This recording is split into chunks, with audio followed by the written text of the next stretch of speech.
Hi friends, ಎಲ್ಲರಿಗೂ ನಮಸ್ಕಾರ. ಮೊಳಕೆ ಬರಿಸಿದ ಹುರುಳಿಕಾಳು ತಗೊಂಡಿದ್ದೇನೆ ನೋಡಿ. ತುಂಬಾನೇ ಚೆನ್ನಾಗಿ ಮೊಳಕೆ ಬಂದಿದೆ. ಈಗ ಇದರದೊಂದು ರುಚಿಯಾದ ಪಲ್ಯ ಹೇಗೆ ಮಾಡೋದು ಅಂತ ತೋರಿಸ್ತೇನೆ. ಈ ಪಲ್ಯ ಜೋಳದ ರೊಟ್ಟಿ, ಅಕ್ಕಿ ರೊಟ್ಟಿ, ಚಪಾತಿಗೆ ಎಲ್ಲ ಒಳ್ಳೆಯ ಕಾಂಬಿನೇಷನ್ ಆಗ್ತದೆ. ಹುರುಳಿಕಾಳು ಪ್ರೋಟೀನ್ ಮತ್ತು ಪೋಷಕಾಂಶಗಳಿಂದ ಸಮೃದ್ಧವಾಗಿದೆ. ಇದನ್ನು ತಿನ್ನೋದ್ರಿಂದ ಕೊಲೆಸ್ಟ್ರಾಲ್ ಕಡಿಮೆ ಆಗ್ತದೆ.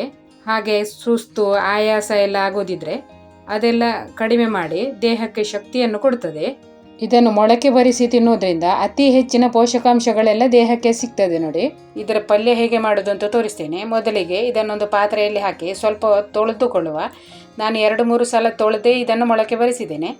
ಆದರೂ ಬೇಯಿಸುವುದಕ್ಕಿಂತ ಮೊದಲು ಒಂದು ಸಾರಿ ಚೆನ್ನಾಗಿ ತೊಳೆದು ಆಮೇಲೆ ಬೇಯಲಿಕ್ಕೆ ಹಾಕುವ.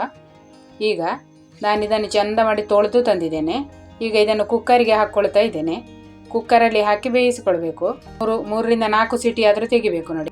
ಈಗ ಇದಕ್ಕೆ ಇದು ಮುಳುಗುವಷ್ಟು ನೀರನ್ನು ಹಾಕ್ಕೊಂಡಿದ್ದೇನೆ. ಇದನ್ನು ಬೇಯಲಿಕ್ಕಿಡುವ. ಉರಿಯನ್ನು ಮೀಡಿಯಂ ಫ್ಲೇಮಲ್ಲಿಟ್ಟು 3-4 ಸೀಟಿ ಆದರೂ ತೆಗಿಬೇಕು. ಹುರುಳಿಕಾಳು ಬೇಗ ಬೇಯುವುದಿಲ್ಲ. ಮತ್ತು ಇದನ್ನು ಬೇಯಿಸುವಾಗಲೇ ಬೇಕಿದ್ರೆ ಸ್ವಲ್ಪ ಉಪ್ಪು ಹಾಕಿ ಕೂಡ ಬೇಯಿಸಿಕೊಳ್ಬೋದು. ಈಗ ನಾನು ಬೇಯಿಸಿ ತಂದಿದ್ದೇನೆ. ಹುರುಳಿಕಾಳು ನೋಡಿ ಚೆನ್ನಾಗಿ ಬೆಂದಿದೆ, ಮೆತ್ತಗಾಗಿದೆ ನೋಡಿ. ಈಗ ಇದರಲ್ಲಿದ್ದ ನೀರನ್ನು ಸ್ವಲ್ಪ ಗಾಳಿಸಿ ತೆಗಿಬೇಕು. ಇದರ ನೀರಿನದ್ದು ಸಾರು ಬೇಕಿದ್ರೂ ಮಾಡ್ಕೊಳ್ಬೋದು. ಸಾರು ಮಾಡಲಿಕ್ಕೆ ಸ್ವಲ್ಪ ಹಸಿಮೆಣಸು ಹಾಕಿ ಬೇಯಿಸಿಕೊಂಡು ಹಾಗೆ ಬೆಳ್ಳುಳ್ಳಿ ಒಗ್ಗರಣೆ ಕೊಟ್ಟರೆ ರುಚಿಯಾದ ಸಾರು ಕೂಡ ರೆಡಿ ಆಗ್ತದೆ. 2 in 1 ರೆಸಿಪಿ ಥರ. ಈಗ ಇದನ್ನು ನಾನು ಗಾಳಿಸಿ ತೆಗೆದಿದ್ದೇನೆ. ನಮಗೆ ಪಲ್ಯ ಮಾಡಲಿಕ್ಕೆ ಹುರುಳಿಕಾಳು ಮಾತ್ರ ಬೇಕಾದ್ದು. ನಾನು ಪಲ್ಯ ಮಾತ್ರ ಮಾಡೋದು ತೋರಿಸ್ತಾ ಇದ್ದೇನೆ. ಈಗ ಇನ್ನು ಪಲ್ಯಕ್ಕೆ ಹಾಕಲಿಕ್ಕೆ ಒಂದು ಈರುಳ್ಳಿ, 1 ಟೊಮೆಟೊ, ಹಾಗೆ ಸ್ವಲ್ಪ ಕೊತ್ತಂಬರಿ ಸೊಪ್ಪು ಕಟ್ ಮಾಡಿ ಇಟ್ಕೊಂಡಿದ್ದೇನೆ. ಕೊತ್ತಂಬರಿ ಸೊಪ್ಪು ಕೊನೆಗೆ ಯೂಸ್ ಮಾಡೋದು. ಈಗ ಒಂದು ಸಣ್ಣ ಶುಂಠಿ ಮತ್ತು 1 ಗೆಡ್ಡೆ ಬೆಳ್ಳುಳ್ಳಿಯನ್ನು ಜಜ್ಜಿಕೊಂಡು ತಗೊಳ್ತಾ ಇದ್ದೇನೆ. ನಿಮ್ಮ ಹತ್ರ ಶುಂಠಿ ಬೆಳ್ಳುಳ್ಳಿ ಪೇಸ್ಟ್ ಇದ್ದರೆ ಅದನ್ನು ಉಪಯೋಗಿಸಿದ್ರೂ ಆಗ್ತದೆ, ಅಥವಾ ಬೆಳ್ಳುಳ್ಳಿಯನ್ನು ಮಾತ್ರ ಜಜ್ಜಿ ಹಾಕಿದರೂ ಆಗ್ತದೆ. ಇದನ್ನು ನಾನು ಜಜ್ಜಿ ತಗೊಂಡಿದ್ದೇನೆ ನೋಡಿ. ಈಗ ಒಗ್ಗರಣೆ ಮಾಡುವ. ಒಲೆ ಮೇಲೆ ಬಾಣಲೆ ಇಟ್ಟು ಅದರಲ್ಲಿ 4 ಚಮಚ ಎಣ್ಣೆಯನ್ನು ಬಿಸಿ ಮಾಡಿಕೊಂಡಿದ್ದೇನೆ.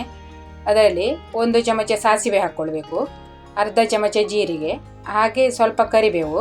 ಸಾಸಿವೆ ಸಿಡಿದ ಮೇಲೆ ಈರುಳ್ಳಿ ಹಾಕಿ ಹುರಿದುಕೊಳ್ಬೇಕು. ಈರುಳ್ಳಿ ಸ್ವಲ್ಪ ಮೆತ್ತಗಾಗಬೇಕು, ಅಷ್ಟು ಹೊತ್ತು ಹುರಿಬೇಕು.